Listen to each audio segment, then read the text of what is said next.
மீகா அதிகாரம் 2. அக்கிரமத்தை யோசித்து தங்கள் படுக்கைகளின் மேல் பொல்லாப்பு செய்ய எத்தனம் பண்ணி தங்கள் கையில் வல்லமை இருக்கிறபடியினால் விடியற்காலமாகிற போது அதை நடப்பித்து வயல்களை எச்சித்து பறித்து கொண்டு வீடுகளை எச்சித்து எடுத்துக்கொண்டு புருஷனையும் அவன் வீட்டையும் மனுஷனையும் அவன் சுதந்திரத்தையும் ஒடுக்கிறவர்களுக்கு ஐயோ. ஆகையால் கர்த்தர், நான் இந்த வம்சத்தாருக்கு விரோதமாய் தீமையை வருவிக்க நினைக்கிறேன். அது நின்று நீங்கள் கழுத்தை நீக்க மாட்டீர்கள். நீங்கள் மேட்டுமையாய் நடப்பதில்லை, அது தீமையான காலம்.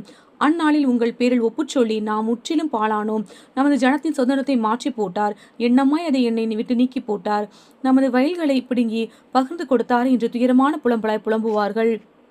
கர்த்தரின் சபையிலே சுதந்திர வீதங்களை அளந்து கொடுக்கிறவர்கள் உனக்கு இல்லாதிருப்பார்கள். தீர்க்க தரிசனம் சொல்லாதிருப்பீர்களாக என்கிறார்கள். அவர்கள் தீர்க்க தரிசனம் சொல்லுவார்கள். இந்த பிரகாரமாய் அவர்கள் தீர்க்க தரிசனம் சொல்லாவிட்டால் நிந்தை நீங்காதே. யாக்கோபு வம்சம் என்று பெயர் பெற்றவர்களே, கர்த்தர் நாவி குறுகியிருக்கிறதோ? அவருடைய கிரியைகள் இவைதானோ?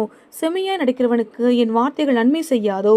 என் ஜனங்கள் பூர்வம் முதல் சத்ருவை போல எழும்பினார்கள்.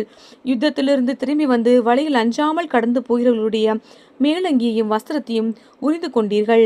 என் ஜனத்தின் ஸ்திரீகளை அவர்களுடைய சௌக்கியமான வீடுகளிலிருந்து துரத்திவிட்டீர்கள். அவர்களுடைய குழந்தைகளுக்கு இருந்த என் அலங்காரத்தை என்றைக்கும் இல்லாதபடிக்கு பறித்து கொண்டீர்கள். எழுந்திருந்து போங்கள், இது நீங்கள் இளைப்பாறும் இடமல்ல. இது தீட்டுப்பட்டது, இது உங்களை நாசப்படுத்தும். இந்த நாசம் மிகவும் கொடியதாயிருக்கும். மனம் போகிற போக்கின்படி போய் அபத்தமானதை உரைக்கிற ஒருவன் திராட்சரசத்தையும் மதுபானத்தையும் குறித்து நான் உங்களுக்கு பிரசங்கிப்பேன் என்றால் அவனே இந்த ஜனத்திற்கு ஏற்ற பிரசங்கியாயிருப்பான். யாக்கோபின் ஜனங்களே, உங்கள் எல்லாரையும் நான் நிச்சயமாய் கூட்டுவேன். இஸ்ரவேலின் மீதியானவர்களை நிச்சயமாய் சேர்ப்பேன்.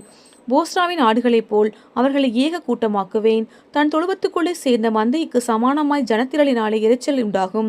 தடைகளை நீக்கி போடுகிறவர் அவர்களுக்கு முன்பாக நடந்து போகிறார். அவர்கள் தடைகளை நீக்கி வாசலால் உட்பிரவேசித்து கடந்து போவார்கள். அவர்கள் ராஜா அவர்களுக்கு முன்பாக போவார். கர்த்தர் அவர்கள் முன்னிலையில் நடந்து போவார். ஆமென்.